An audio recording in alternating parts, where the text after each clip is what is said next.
என் அன்பு குழந்தையே, உனக்கான நல்ல விஷயங்களை செய்து கொடுப்பதற்காகவே உன் தாயானவள் இன்று உன்னை தேடி வந்திருக்கின்றேன். என் தங்கமே, இன்று உன் அம்மா உன் வீட்டிற்குள் வரவேண்டும், உன் கையால் நீ கொடுக்கும் தண்ணீரை அருந்த வேண்டும் என்பதற்காக நான் மிகவும் ஆவலோடு காத்து கொண்டு இருக்கின்றேன் அல்லவா? அதற்காக பல விஷயங்களையும் நீ கடுமையாக விரதங்களையும் நீ இருந்து கொண்டிருக்கின்றாய் அல்லவா? என் தங்க பிள்ளையே, ஒரு சில தடையால் உன் தாயானவள் என்னால் உன் இல்லத்திற்குள் வர முடியவில்லை. அந்த தடைகள் எதற்காக இருக்கின்றது? இப்பொழுது உனக்கு முழுமையாக அதனை நான் விளக்கி சொல்லிவிடுகின்றேன். என் தங்க குழந்தையே, வருகின்ற வெள்ளிக்கிழமை உன் கையால் கொடுக்கக்கூடிய தண்ணீரை நான் நிச்சயமாக அன்போடு குடிப்பேன். அதனையும் நீ மறந்துவிடக் கூடாது. என் செல்ல குழந்தையே, இந்த அம்மா நான் சொல்கின்ற இந்த வாக்கினை நீ தவிர்க்காமல் கேட்க வேண்டும். என் தங்க குழந்தையே, இந்த அம்மா நான் சொல்கின்ற இந்த வாக்கு உன் வாழ்க்கைக்கு மிகவும் தேவையானது. நீ முழுவதுமாக கேட்டு உன் வாழ்க்கையில் உனக்கு வேண்டிய வேண்டுதலை நீ நிறைவேற்றி கொள்ள வேண்டும். இந்த அம்மா உன் இல்லத்திற்குள் நீ கேட்ட வேண்டுதலை எல்லாம் நிச்சயமாக நீ விரும்பியபடி உனக்கு நடத்தி கொடுக்க போகின்றேன். அது உன்னுடைய வாழ்வில் நல்ல முன்னேற்றத்தையும் மிகப்பெரிய பாதுகாப்பையும் செல்வ வளங்களையும் உனக்கு கொடுக்கும் என்பதனை நீ மறந்துவிடக் கூடாது. அதனை முன்கூட்டியே உன்னிடத்தில் நான் சொல்லிவிட வந்திருக்கின்றேன். இதனை நீ தனிமையில் முழுவதுமாக கேட்க வேண்டும்.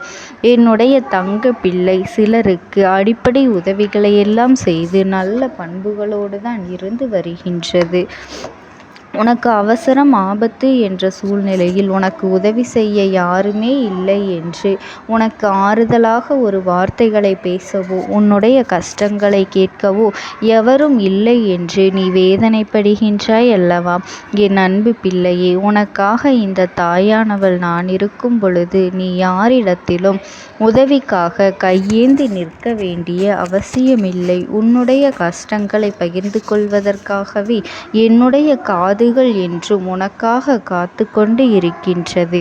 என் தங்க பிள்ளையே, நீ மனக்கவலையிலும் மனவேதனையிலும் இருக்கின்றாய் என்றால் நான் சொல்வது சரிதான் என்றால் நீ ஆமம்மா என்று என்னிடத்தில் சொல்லிவிடு. அப்படிப்பட்ட என் குழந்தைகளுக்கு நிச்சயமாக அவர்களின் மனதில் நேர்மறையாக எண்ணங்களை அதிகமாக புகுத்தி உங்களிடத்தில் நான் நல்ல விஷயங்களை நடக்க ஆசிகளை வழங்குவேன். என் அன்பு குழந்தையே, உன்னுடைய வாழ்க்கையில் சில நபர்களிடத்தில் அன்பு வைத்து பிறகு அவமானப்பட்டு இன்று துன்பத்தினை நீ அனுபவித்து கொண்டிருக்கின்றாய். இந்த துன்பமானது தினம்தோறும் உனக்கு மனதாலும் உடலாலும் வேதனைகளை ஏற்படுத்தி கொண்டிருக்கின்றது. உன்னை வருத்தமடைய செய்து கொண்டு இருக்கின்றது அல்லவா? என் தங்க குழந்தையே, என்னை மதிக்கவில்லை என்று நீ வேதனைப்படுகின்றாய் அல்லவா? கஷ்டங்களோடும் கவலைகளோடும் தடைகளோடும் உன்னுடைய வேலையை முழுமையான கவனத்தோடு செய்ய முடியாமல் நான் குழப்பத்திலேயே இருக்கின்றேன். என் வாழ்க்கை எனக்கு மிக கஷ்டமாக இருக்கின்றது. எதற்காக வேண்டும் என்று தெரியாமலேயே நான் வாழ்ந்து கொண்டிருக்கின்றேன் அம்மா என்று என்னுடைய தங்க குழந்தை நீ என் வாழ்க்கையை சரி செய்து கொடுங்கள், எனக்கு நிம்மதியை கொடுங்கள் என்று என்னிடத்தில் வேண்டுதல் வைத்து கொண்டிருக்கின்றாய் அல்லவா? என்னுடைய உறவுகளை திருத்தி கொடுங்கள், என் பண பிரச்சனைகளை தீர்த்து கொடுங்கள், என்னுடைய கண்ணீரை துடைத்து விடுங்கள் என்று நீ கேட்கக்கூடியது எல்லாம் இந்த அம்மாவிற்கு தெரியாமல் இல்லை. என் தங்க குழந்தையே, கூடிய விரைவில் உன்னுடைய விருப்பங்களை எல்லாம் நிறைவேற்றி தருவதற்காகத்தான் இந்த அம்மா உன் வீட்டில் நான் வரப்போகின்றேன். உன் வீட்டில் இருக்கும் தீய விஷயங்களை எல்லாம் எதிர்மறையான எண்ணங்களை எல்லாம் நான் விரட்டி விடப் போகின்றேன். அது மட்டுமல்ல, உன்னுடைய இல்லத்தில் உனக்கே தெரியாமல் எதிர்மறையான ஆற்றலை கொடுத்து கொண்டிருக்கின்ற சில பொருட்களை நீ வைத்திருக்கின்றாய். அந்த பொருள்கள் உன் வீட்டில் இருக்கும் பொழுது உனக்கு இந்த பிரச்சனைகளுக்கெல்லாம் தீர்வுகள் கிடைக்காமல் மீண்டும் மீண்டும் நீ கஷ்டத்தை அனுபவித்து கொண்டிருக்கின்றாய். அந்த எதிர்மறையான எண்ணங்களை தருகின்ற விஷயங்களை நீ வீட்டிலிருந்து வெளியேற்றாத வரை உனக்கு எந்த ஒரு பிரச்சனைகளுக்கும் அவ்வளவு எளிதில் தீர்ந்து விடாது. உன்னால் எந்த ஒரு பிரச்சனையையும் முழு விஷயத்தையும் முழு மனதோடு செய்ய முடியாது, வெற்றியும் பெற முடியாது. ஒவ்வொரு தருணத்திலும் உன் அம்மா உன்னிடத்தில் நான் இதனை சொல்லிக் கொண்டு இருக்கின்றேன். எதை நினைத்தும் நீ அழக்கூடாது என் தங்க குழந்தையே. ஒவ்வொரு மாற்றத்திலும் நான் உறுதுணையாக உன்னோடு இருந்து கொண்டு இருக்கின்றேன். உனக்கு உதவி செய்து கொண்டுதான் இருக்கின்றேன் என் தங்க பிள்ளையே. நீ உன் கடமைகளை சரியாக செய்து வா. உனக்கு எந்த ஒரு கஷ்டங்களும் வராது. எண்ணங்களையும் வார்த்தைகளையும் தான் நான் உன்னிடத்தில் கொடுத்து கொண்டு இருக்கின்றேன். நீ எதற்காகவும் கவலைப்பட்டு கொண்டிருக்காதே. ஆனால் ஒரு சில நபர் அதனை எடுத்து கொண்டு சென்று விடுகின்றார்கள், உன்னையும் ஏமாற்றி விடுகின்றார்கள். இதுவெல்லாம் உனக்கு தெரியாமலேயே போய்விடுகின்றது. அதனால் நீ மற்றவர்களிடத்தில் கவனமாக இருக்க வேண்டும். அதனை உன்னிடத்தில் நான் தெரிய வைத்தாலும் அதனை நீ சாதாரணமாக எடுத்து கொள்கின்றாய்.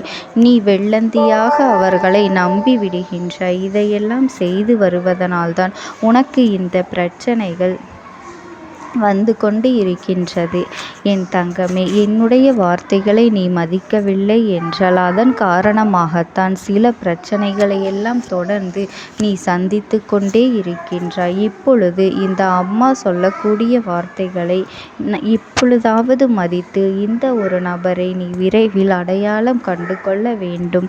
அந்த தருணத்தில் நீ எடுக்கும் சரியான முடிவுகளை எடுக்க வேண்டும். இந்த அம்மா உன்னை ஏமாற்றுபவர்களையும் உனக்கு துரோகம் செய்பவர்களையும் நிச்சயமாக உன்னுடைய கண்ணில் காட்டி கொடுப்பேன்.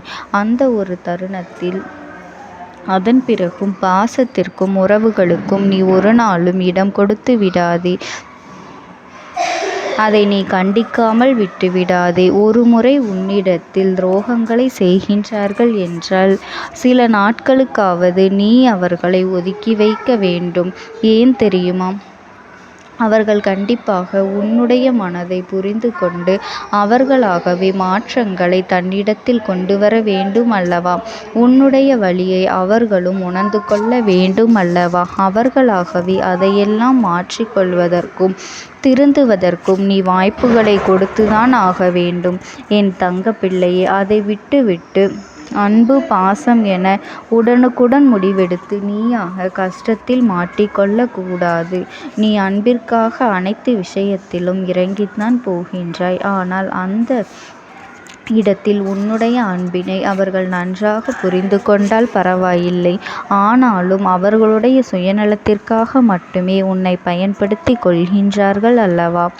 இதனால்தான் நீ பல கஷ்டங்களுக்கும் துன்பங்களுக்கும் ஆளாகி விடுகின்றாய். இனியாவது நீ கவனமாக இருக்க வேண்டும். இந்த தாயானவள் உன்னுடைய வீட்டிற்கு வரவில்லை என்று நீ கண்ணீரோடு அழுது கொண்டிருக்கின்றாய் அல்லவா என் தங்க பிள்ளையே. இப்பொழுது நீ என்ன செய்ய வேண்டும், எப்படி இருந்தால் நான் உன்னுடைய இல்லத்திற்கு வருவேன் என்பதனை நான் சொல்லிவிடுகின்றேன்.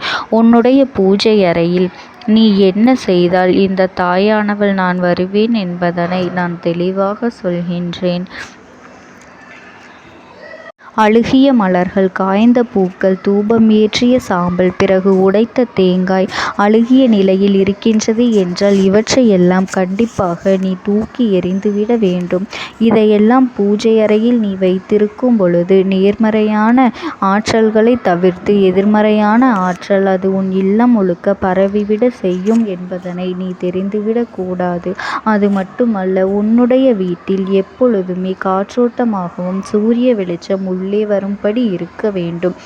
எப்பொழுதுமே இருள் சூழ்ந்தவாறு உன் வீடு இருக்கக்கூடாது. உன்னுடைய வீடானது சுத்தமாகவும் இருந்தால் தெய்வங்கள் தானே உன் இல்லத்தை தேடி வரும் என்பதனை மறந்துவிடாது.